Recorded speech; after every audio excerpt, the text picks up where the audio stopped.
امام احمد بن حنبل 4 اماموں میں سے ایک امام، نام لکھے ہوئے آپ کے سامنے، چوتھے امام امام احمد بن حنبل رضی اللہ عنہ، ان کے پاس سوال آیا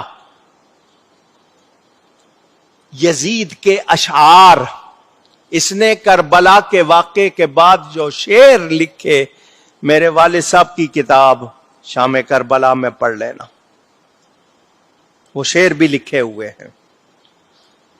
ان شعروں میں یزید پلید نے کیا کہا کہ کربلا میں نواسہ رسول کو قتل کروا کے میں نے اپنے ان بڑوں کا بدلہ لیا ہے جو میرے بڑے بدر میں مارے گئے تھے۔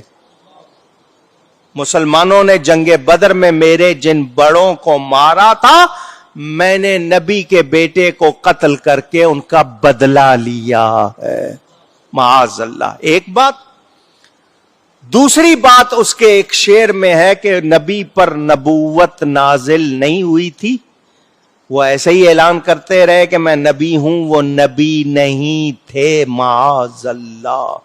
یہ بھی ان اشعار میں ہے۔ اس کی بنیاد پر امام احمد بن حنبل نے اس کو کافر کہا کہ یزید کون ہے؟ کون ہے؟ اب سوال آتا ہے کہ ایک امام کہہ رہے ہیں، باقی امام کیوں نہیں کہہ رہے؟ آپ کے ذہن میں یہ سوال؟ تو باقی اماموں نے یہ کہا کہ یہ شعر جو اس کے آئے ہیں کنفرم نہیں ہے کہ اس نے کہے ہیں، لیکن کیوں کہا؟ اب میرے امام کی بات سن لو۔ میرے امام امام اعظم ابو حنیفہ رضی اللہ تعالی عنہ، ذرا سنو دھیان سے، وہ کہتے ہیں کافر کا لفظ اس کے گناہ سے کم ہے، اس کا گناہ زیادہ بڑا ہے۔ سمجھ آئی ہے بات؟